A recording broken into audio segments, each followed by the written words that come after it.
খালি বেশ, খালি বেশ, খালি বেশ। বুড়িগঙ্গা নদীর পাশেই ছোট্ট একটি পুকুর, যেখানে শ্রমিকরা গোসল করে থাকে। দর্শক আসসালামু আলাইকুম। আমরা এই মুহূর্তে তুরাগ নদীর পাড়ে আছি। ঢাকা থেকে 3 থেকে 4 কিলোমিটার দূরে অবস্থিত এই তুরাগ নদী। অনেক সুন্দর প্রকৃতি পরিবেশ নিয়ে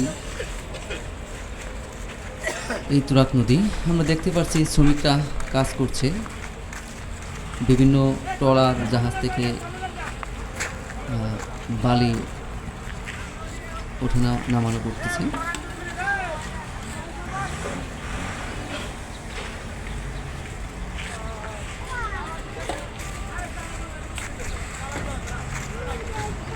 সবাই আমাদের সাথে থাকুন। আমরা এখন একটু হাঁটবো, হাঁটতে হাঁটতে দেখব তুরাগ নদীর পাড় এবং তুরাগ নদীর পাড়ের বৈচিত্র্য, মানুষের বৈচিত্র্য জীবনযাপন। আমরা হাঁটতে হাঁটতে আসলাম, এখানে জিলাপি বিক্রি করছে এক ভাই।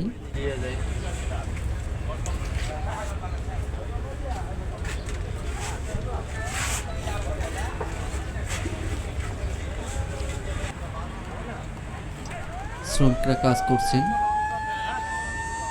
ট্রলার থেকে বালি ওঠা নামানো ব্যস্ত সবাই।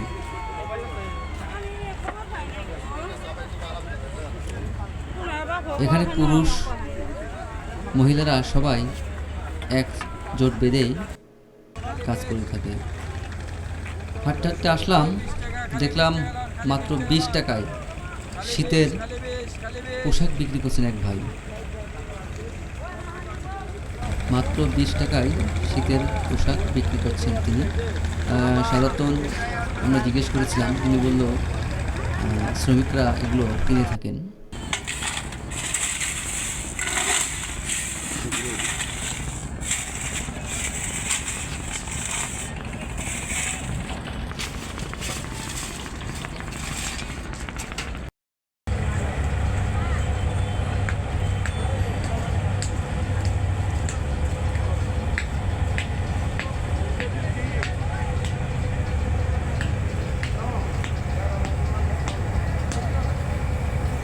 এক অনন্য জীবন যাপন করে থাকেন তুরাগ নদীর পাড়ের মানুষগুলো। আমরা যখন হাঁটছি প্রচণ্ড ঠান্ডা, এখনও রোদের দেখা তেমন একটা পাওয়া যায়নি। মৃদু কুয়াশা চারিদিকে। বিভিন্ন জায়গার থেকে, বিভিন্ন দেশ থেকে কয়লা আনা হয় এখান থেকে। এই কয়লা বিভিন্ন ইটভাটায়, বিভিন্ন কলকারখানায় জ্বালানি হিসেবে ব্যবহার করা হয়। দর্শক, অনেক দিন পর ভ্যান্না গাছের দেখা পেলাম। এই গাছগুলো সাধারণত গ্রামে দেখা যায় বেশি। তো আজকে তুরাগ নদীর ধার দিয়ে আমরা যখন হাঁটছি, হাঁটতে হাঁটতে হঠাৎ চোখে পড়লো সেই ভ্যান্না গাছ। আমরা একটু দেখি ভ্যান্না গাছ। এই যে ছোট্ট একটা গাছ ভ্যান্না হয়েছে, এগুলো আরও অনেক বড় হবে এক সময়, এখন ছোট। এই যে এই ভ্যান্না দিয়ে কিন্তু তেল তৈরি হয় এবং খুবই পুষ্টিকর এবং সুস্বাদু তেল। অনেকেই হয়তো খেয়েছেন, অনেকেই খাননি, তবে সুযোগ পেলে সবাই এই তেল খাবেন। এই গাছের ভ্যান্না ফল দেখতেছেন ছোটো ছোটো, এগুলো পর্যায়ক্রমে বড় হবে। এর ভিতরে থাকবে 3টে বা 2টি বীজ। এই বীজ থেকে তৈরি করা হবে তেল, যেই তেল অত্যন্ত পুষ্টিকর, যার তুলনা হয় না। কিন্তু এখন আর ভ্যান্না চাষ তেমন দেখা যায় না, কারণ আমরা হারিয়ে ফেলেছি আমার ইতিহাস ও ঐতিহ্য। যেমন সরিষা, তিসি, তিল, এগুলোর যেমন তেল হয় তেমনি ভ্যান্নাও একটি তেল হয়। আমরা ঘুরতে ঘুরতে হঠাৎ করে তুরাগ নদীর পাড়েই রাস্তার ওয়াকওয়ে, যেটাকে বলা হচ্ছে ওয়াকওয়ে, তার পাশেই অনেক ভেন্না গাছ, তাই আপনাদের দেখানোর জন্য চিন্তা করলাম। দর্শক, এই গাছগুলো সাধারণ গ্রাম অঞ্চলে বেশি দেখা যায়। আজকে আমরা যখন তুরাগ নদীর গা ঘেঁষে হাঁটতেছি, ঠিক এই যে সেই অনেক দিন পর আমার মনে হয় যে চোখে পড়লো এক সময় ছোট বাচ্চারা এই গাছগুলো দিয়ে খেলা করে গ্রাম অঞ্চলে সাধারণত। এটা একটা ঔষধি গাছ, যা কেটে গেলে বা কিছু হলে এগুলো পাতা থেতিয়ে রক্ত জমা করার জন্য গ্রামের একটি প্রক্রিয়া থাকতো। সেই গাছগুলো এখন দেখা যাচ্ছে তুরাগ নদীর পাড়ে, যা সচরাচর দেখা যায় না, পাওয়া যায় না। গ্রামে গেল এই গাছগুলো হারিয়ে গেছে বিলুপ্তির পথে, এখন নাই বললেই চলে। তবু আমাদের ভাগ্য যে আমরা এই সময় এই গাছগুলো দেখতে পেরেছি, এমন একটি সময়ে যা আশ্চর্য হলো সত্যি। অনেক গাছ নদীর পাড়ে ওয়াকওয়ে রাস্তা তৈরি করা হয়েছে, সেই ওয়াকওয়ে পাশ দিয়ে আমরা হেঁটে যাচ্ছি আর ছবিগুলো ধারণ করতেছি। দেখুন, চমৎকার নদীর পাড়ে খুব সুন্দর, এক সাইডে নদী আর এক সাইডে এই গাছ লাগানো হয়েছে। ওহ, দারুণ।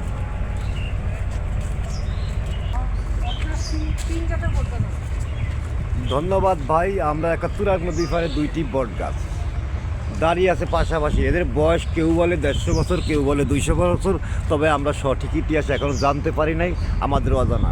এই তুরাগের পারে মানুষ শীতলতার জন্য এখানে আসে, তাই আমরা এমন সময় ভিডিওটা করেছি যে যেখানে শুধু ঠান্ডা আর ঠান্ডা।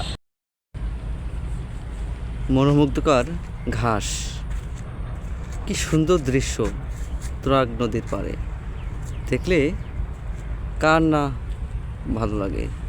চোখ জোড়ানো দৃশ্য দেখেন, ছোট ছোট হাঁস, এক ঝাঁক হাঁস। দর্শক, এক ঝাঁক হাঁস দেখেন।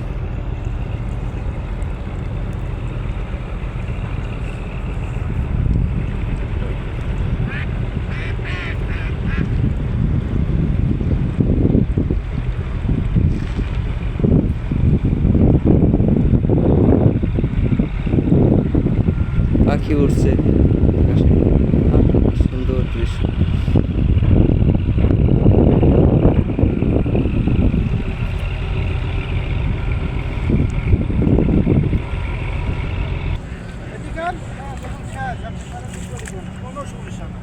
বুড়িগঙ্গা নদীর পাশেই ছোট্ট একটি পুকুর, যেখানে অনেকেই আশেপাশের লোকজন গোসল করে থাকে, শ্রমিকরা গোসল করে থাকে।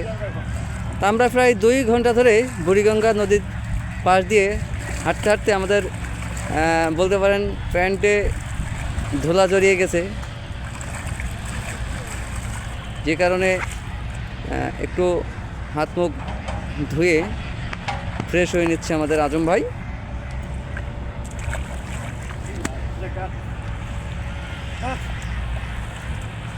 যে আমাদের আর এক ভাই আসছে, মনে হয় গোসল করবেন সম্ভবত।